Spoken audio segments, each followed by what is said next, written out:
Can and should the Senate reject Supreme Court nominee Merrick Garland? In the words and overtone of Vice President Joe Biden, the Senate can and should refuse this nominee. In a speech on the Senate floor in June 1992, Mr. Biden, then chairman of the Judiciary Committee of the Senate, said there can and should be a different standard for a Supreme Court vacancy that would occur in the full throes of an election year. He demanded President George H.W. Bush should follow the example of a majority of his predecessors and delay naming a potential conservative replacement. Mr. Biden also remarked, "It would be our pragmatic conclusion that once the political season is underway, and it is, action on a Supreme Court nomination must be put off until after the election campaign is over. That is what is fair to the nominee and essential to the process. Otherwise, it seems to me," he added, "we will be in deep trouble as an institution." Finally, Biden concludes that if the president refuses his advice, he would, quote, "oppose his future nominees as is his right." James Madison covered this subject in Federalist Paper No. 51, affirming the structure of the government must furnish the proper checks and balances between the different departments. Article 2, Section 2 of the Constitution allows the president to appoint Supreme Court justices, but they may not hold office without the approval of the Senate.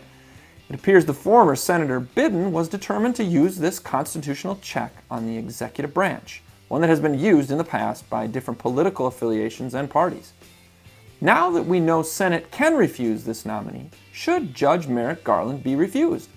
As the D.C. Circuit Court of Appeals Chief Judge, Garland is required to apply the Constitution to all cases that come before him. Has he done this? In his tenure, Garland voted to rehear and overturn the D.C. Circuit's pro-gun Heller decision.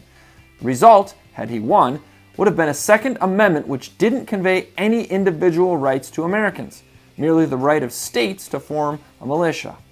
Another troubling revelation for anti-crime Americans is when a panel of the D.C. Circuit issued an anti-gun decision in Seegers v. Gonzalez. Garland in 2005 voted against rehearing en banc, a jurisprudence where the government has no gun-grabbing boundaries and the citizenry has no rights to defend themselves with firearms. A basic analysis of Garland's judicial record shows that he does not respect our right to keep and bear arms. William Blackstone, an English jurist, whom our founders frequently referenced when framing the Constitution, knew the need for individual citizens to enjoy the right to self-defense. In his commentaries on the laws of England, he asserted that the right of self-defense may be considered as the true palladium of liberty. If your concern is the preservation of liberty, I believe the decision of Garland's refusal is clear. This is Jake MacAulay with the Institute on the Constitution, bringing you the American View.